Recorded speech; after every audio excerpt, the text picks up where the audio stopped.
Bienvenidos a todos. Nos alegra que nos estén acompañando. Yo les voy a dar la bienvenida en nombre de Unidos por Tecnología Responsable. Estamos transmitiendo en vivo por Facebook, por Instagram y por YouTube. Y hoy tengo el tremendo honor de presentar al doctor Rodolfo Tusset en este seminario, donde va a hablar sobre tecnologías y energías renovables. Y esto es en relación a la cumbre que anunció Bill Gates. Nosotros queremos hablar sobre lo que significa esto en relación a la comunicación inalámbrica, ¿ya? Quiero decir que el doctor Tusset, además de la presentación que voy a hacer, es un ser humano absolutamente íntegro, comprometido con la verdad. Él trabaja con la ciencia independiente que no depende de la industria, ¿ya? Y trabaja por el bien de toda la humanidad. Quiero leer su currículum porque es muy impresionante. El doctor Rodolfo Tusset es argentino, es doctor en radioquímica de la Universidad de la Sorbona, especialista en seguridad radiológica y nuclear, asesor de la Comisión Nacional de Energía Atómica en seguridad radiológica y nuclear, miembro electo del Comité Ejecutivo de la International Radiological Protection Association, miembro de la Federación Latinoamericana de Protección Radiológica,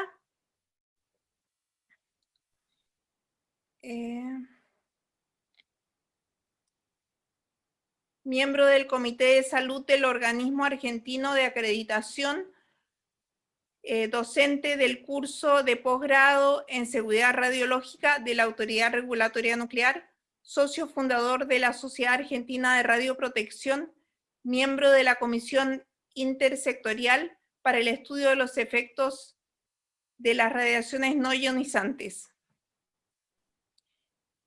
Doctor Tusset, un tremendo honor de que se ocupe de este tema que es importantísimo, fundamental para el futuro de la humanidad y de nuestro planeta y sobre todo de nuestros niños. Muchas gracias. Muchas gracias a ustedes.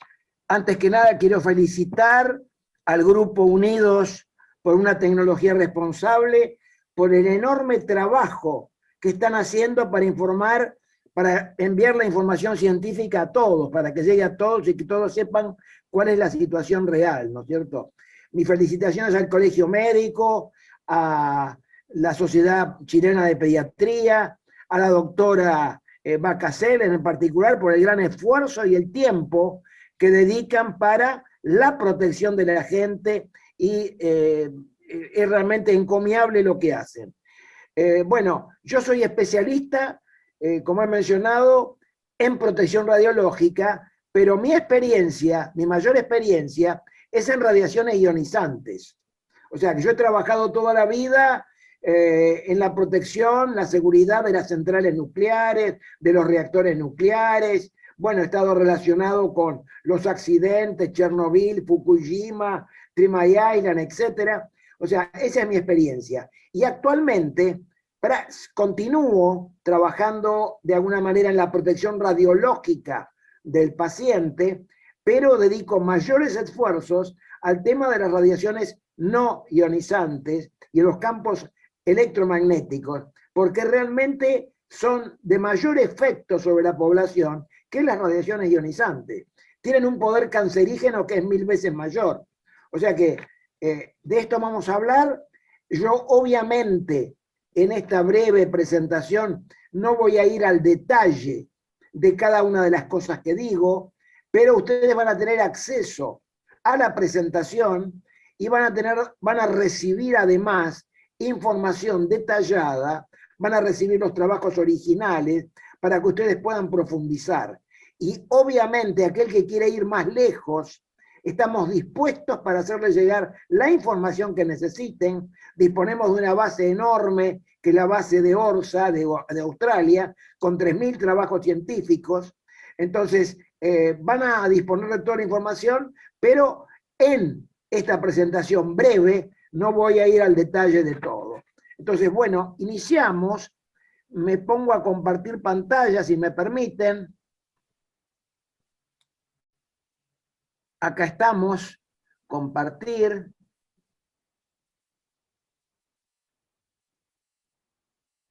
Díganme si están viendo, todavía llevo un minuto. Cuando vean la pantalla, cuéntenme. Sí, se ve bien, doctor Tuset. Bueno, perfecto. Bueno, entonces comenzamos con este tema. Como comentario general, le quiero decir que la contaminación ambiental por campos electromagnéticos es en este momento la principal amenaza de la humanidad, lejos. Porque además del impacto en la salud y el medio ambiente, los riesgos son ignorados por la gente. Los organismos que deberían realizar el control no lo hacen.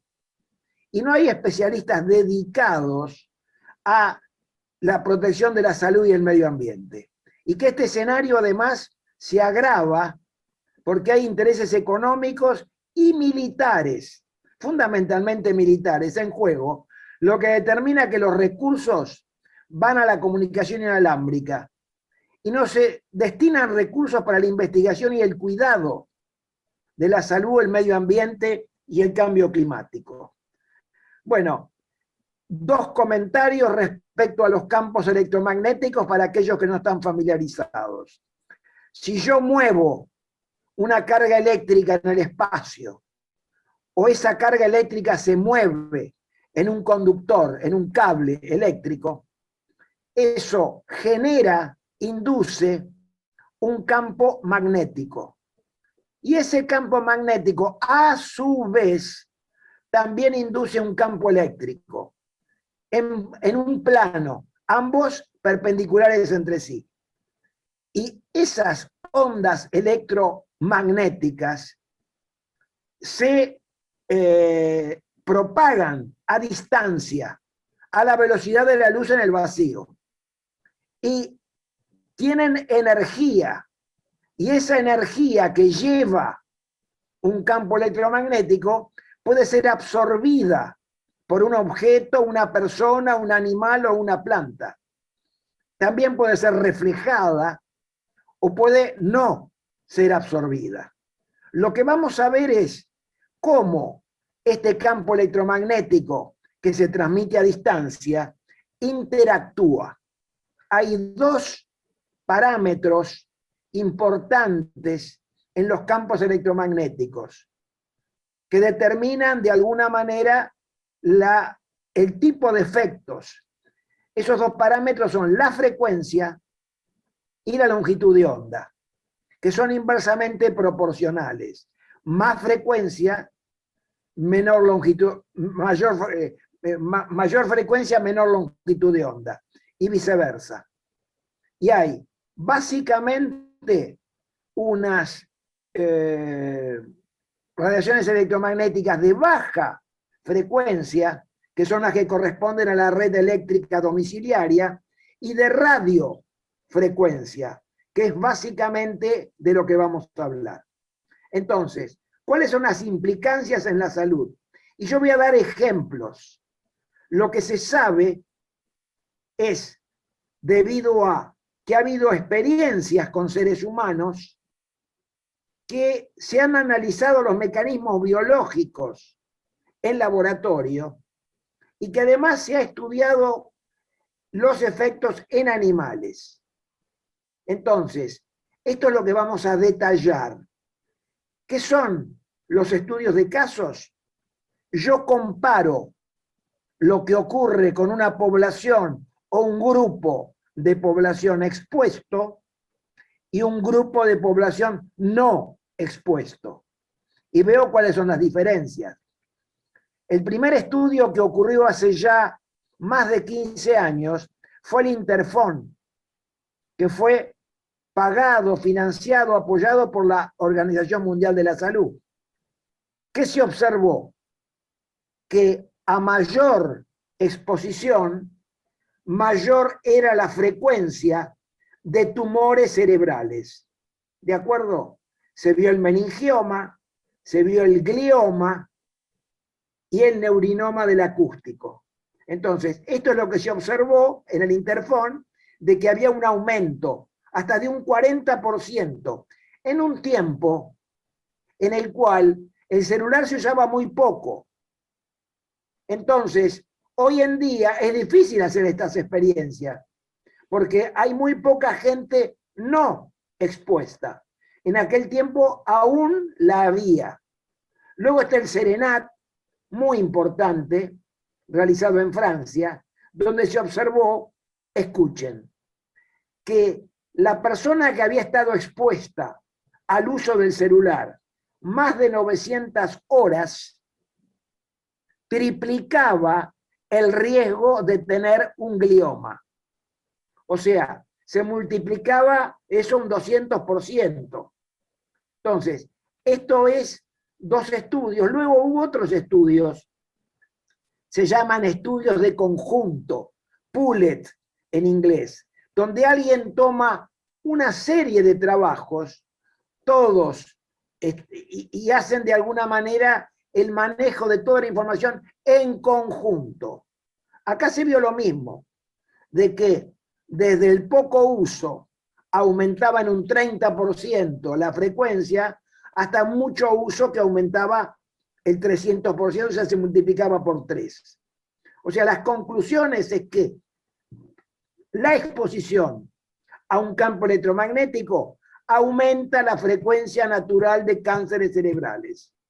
O sea, lo que era normal hace 20 años antes del uso del celular, ahora se multiplicó por 3, por 4, por 5. ¿De acuerdo?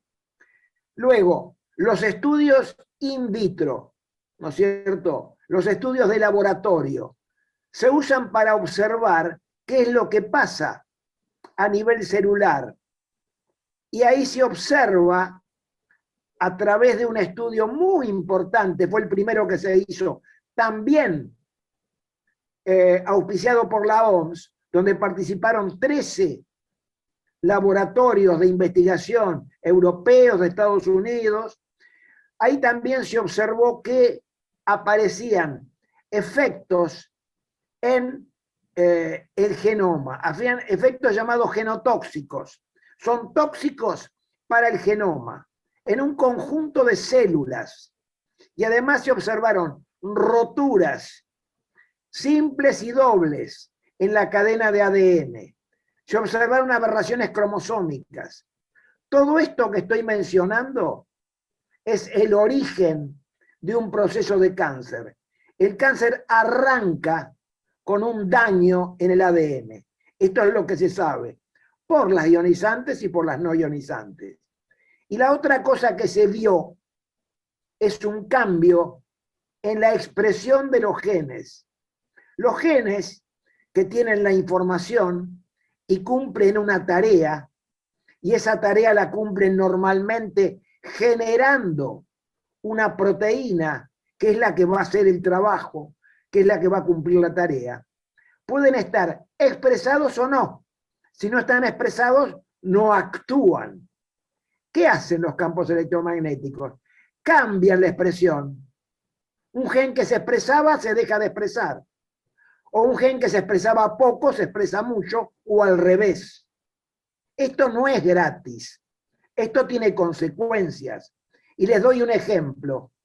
Un gen, el P53, se lo llama oncogen, porque actúa justamente en el caso de desarrollo tumoral, desarrollo del cáncer.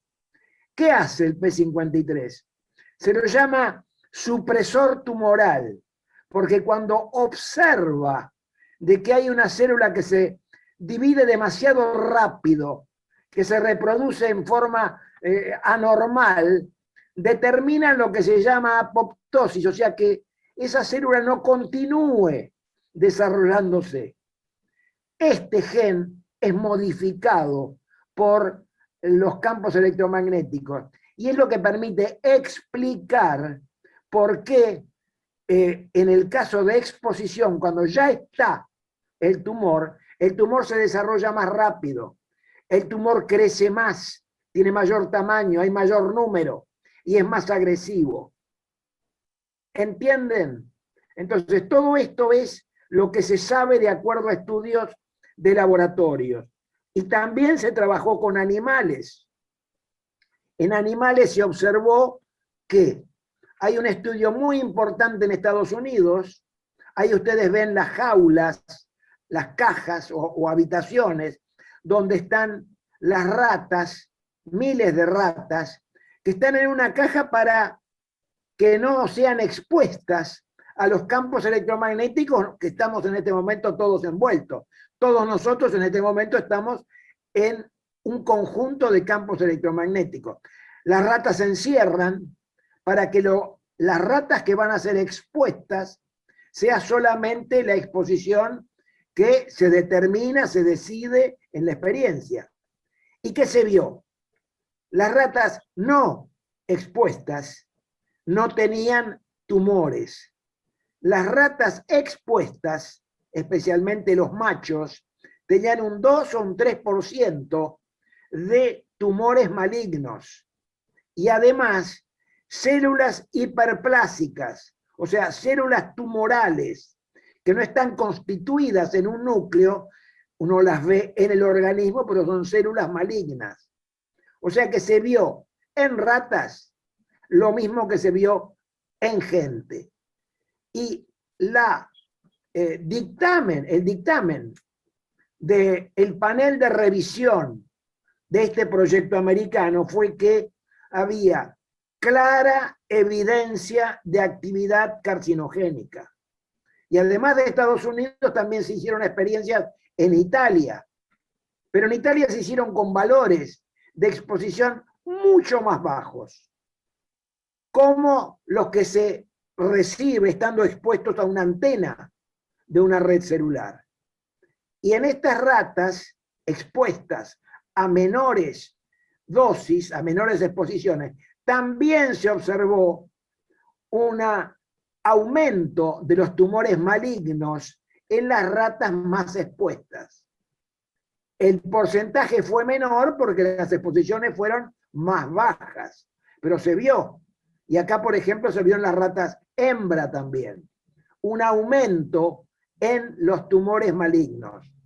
O sea que hemos visto en personas, hemos visto en los estudios de laboratorio que nos permiten entender el mecanismo, y hemos visto esto en animales. Entonces, debemos imaginarnos de que si esto es así, en los países debiera cambiar la frecuencia de tumores cerebrales. Y esto es realmente exactamente lo que se observa. En Francia, observen, en 1990, cuando eran pocos los celulares en uso, los hombres tenían 470 glioblastomas para un número dado de población. Esto, en el 2018, casi 20 años después, se multiplicó por 4. Ahora hay 2000. Esto es lo que se observó en Francia. Se cuadriplicaron los tumores. Se observó en Suecia que los tumores, las muertes por tumores cerebrales que iban bajando, que iban descendiendo, cuando aumentó el uso de celulares, que es la curva celeste, observen de que la curva roja de muertes dejó de bajar y empezó a subir y se multiplicó por 3. Se triplicaron. Y esto pasó en Australia del 2000 al 2008, donde la frecuencia se duplica cada 8 años. Lo que se ve en laboratorios, lo que se ve en estudios humanos, lo que se ve en animales, también se ve en las estadísticas. Y es muy importante el caso de Gran Bretaña. ¿Por qué? Solamente se contaron los tumores, frecuencia, sino que además, por estudios histopatológicos, se determinó dónde estaban los tumores.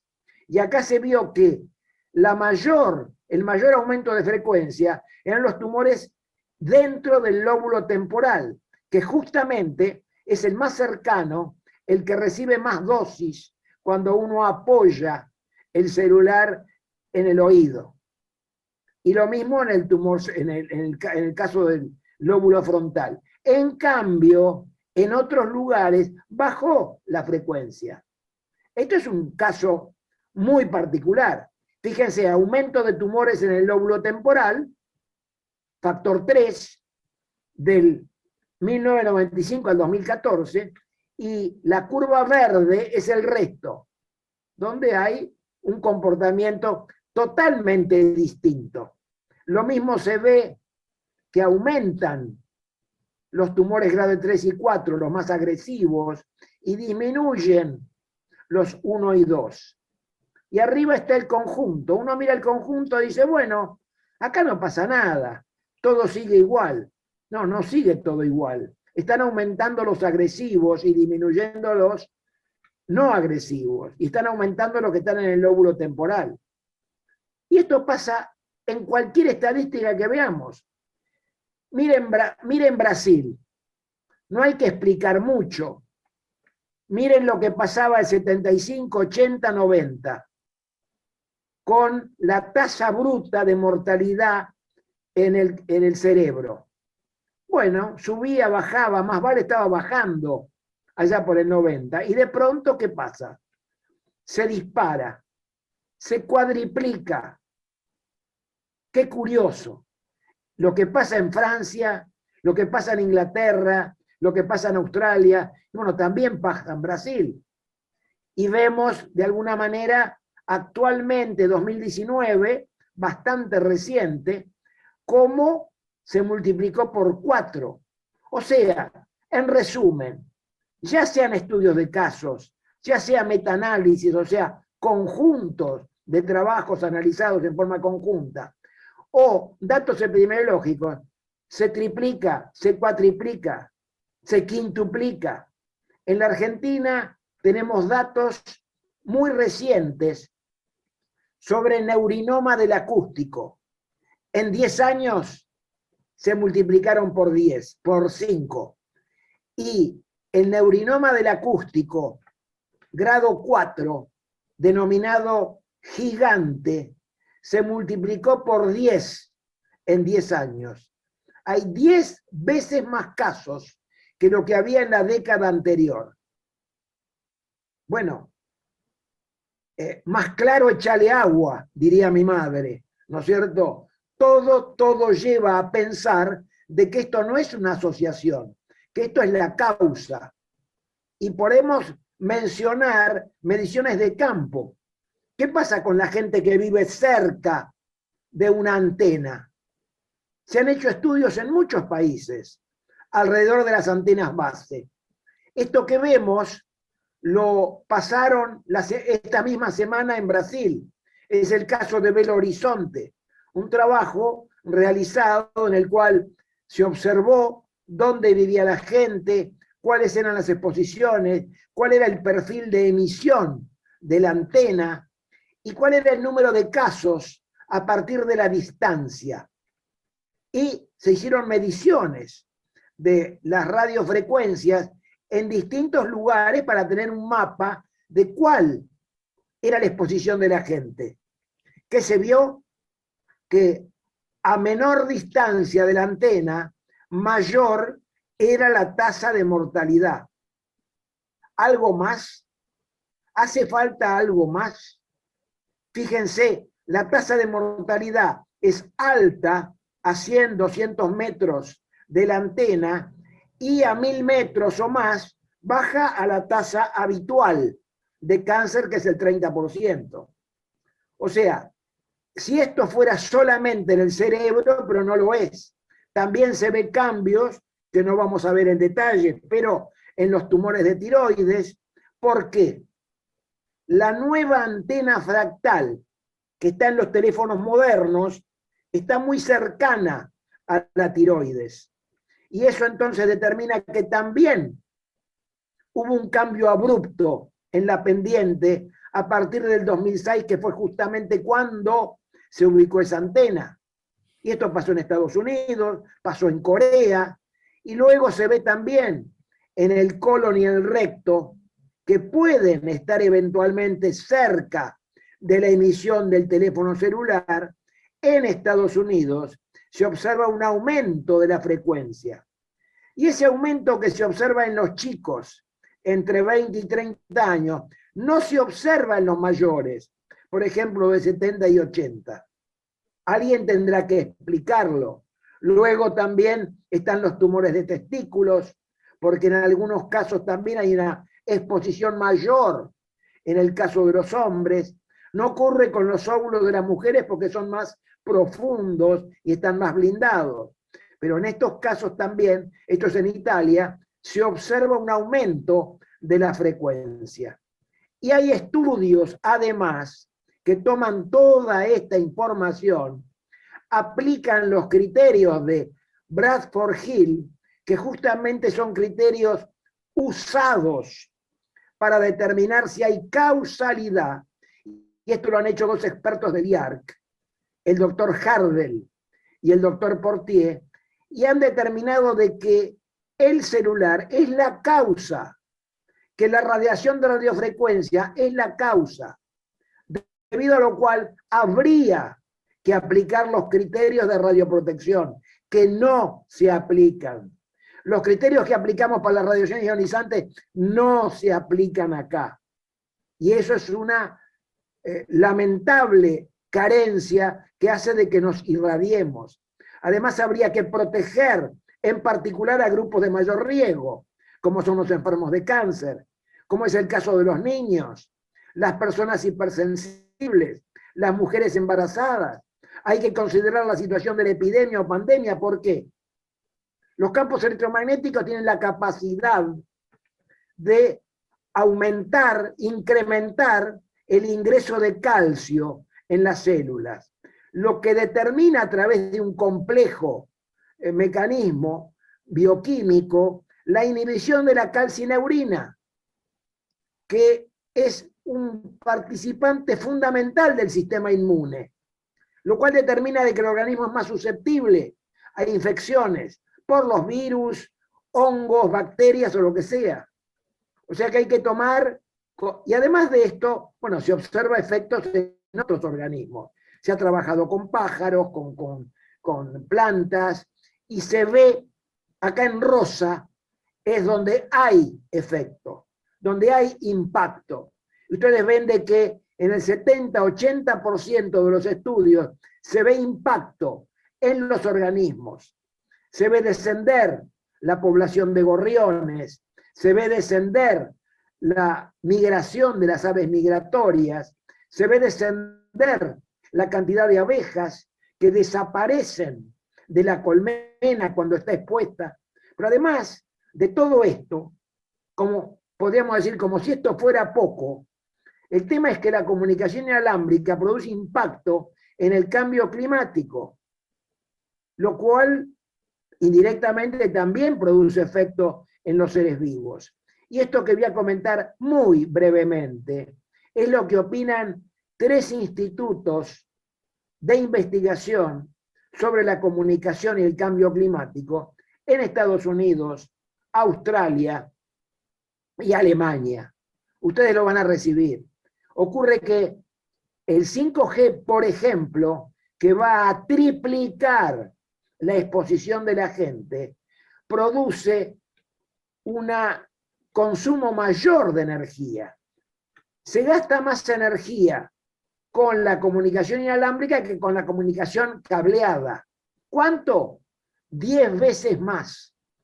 Estamos desperdiciando, derrochando energía, lo cual determina que se queme carbón, petróleo, gas, y eso produce efectos, gases de efecto invernadero, lo que afecta en el agujero de ozono. ¿De acuerdo? O sea que, considerando la protección radiológica, el principio de justificación, habría que ver si los beneficios superan los perjuicios. Y ocurre de que la comunicación inalámbrica lo más que hace es perjudicar. Los costos son mayores. La velocidad de transmisión es mucho menor. Es más sensible a los ataques. Es menos eficiente y determina un derroche de energía, etcétera, etcétera, etcétera. Fíjense ustedes que para transmitir, para bajar un archivo de 5 gigabytes, con 3G tardó 3 días. Con una fibra óptica tardó 5 segundos. O sea que estoy usando una herramienta que, aparte de consumir más energía, es menos útil para los objetivos, y sin dejar de hablar de los problemas de salud. O sea, la alternativa recomendada es una red de banda ancha y el cableado de todo. Cableado de todo quiere decir que tiene que haber un cable y un enchufe para un cable Ethernet en todas partes. La Internet de las cosas será además la principal causa del gasto energético. Va a haber irradiación múltiple y permanente de todos, día y noche. Esto es algo simplemente aberrante, porque los beneficios son cero. Los beneficios son solamente para que las empresas tengan información que le permita mejorar sus ventas. Y todo esto, además, nuevamente, como si esto fuera poco, se produce un impacto en la capa de ozono por el combustible que liberan los cohetes que colocan los satélites en órbita. ¿De acuerdo? Hay un modelo que predice la pérdida de ozono hasta un 4% en trópicos, un aumento de 3 grados en la temperatura de verano en el Polo Sur, etcétera. Además, todos sabemos que la capa de ozono nos protege de la radiación ultravioleta y por ende del cáncer de piel. El daño provocado por los aerosoles, que se comentó mucho hará una década o dos, es nada comparado con esto. Todo esto determina que el mundo está en grave peligro.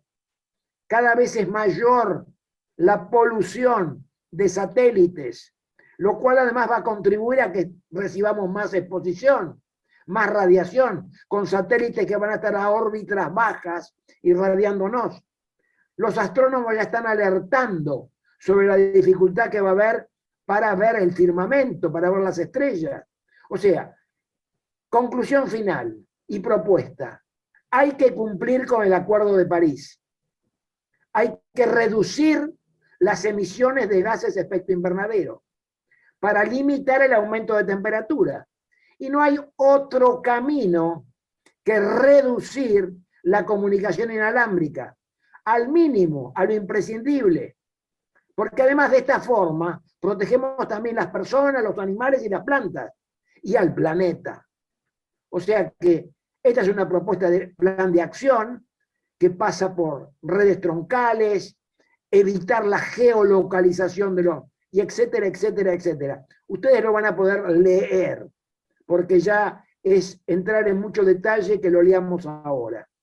Concluyo con un pensamiento del profesor Yuri Grigoriev, extraordinario científico, que falleció a principios del mes pasado. ¿Qué hizo Yuri Grigoriev? Antes de morir, escribió un libro póstumo sobre el 5G, que ahora yo sé que lo están traduciendo al inglés, porque está en ruso. Lo están traduciendo al inglés un grupo de australianos. Dice Yuri, en el prólogo de su libro, toda la población mundial quedará ahora atrapada para siempre, hablando del 5G, ¿no? Quedará ahora atrapada para siempre en una red mortal de ondas milimétricas. Y ya nadie podrá nunca más escapar a sus consecuencias. La idea, y ahí hay un dibujo, digamos, ¿no es cierto?, de la Tierra envuelta en esa red mortal. Lo que trabajamos en esto, estamos tratando de evitar que este presagio se haga realidad.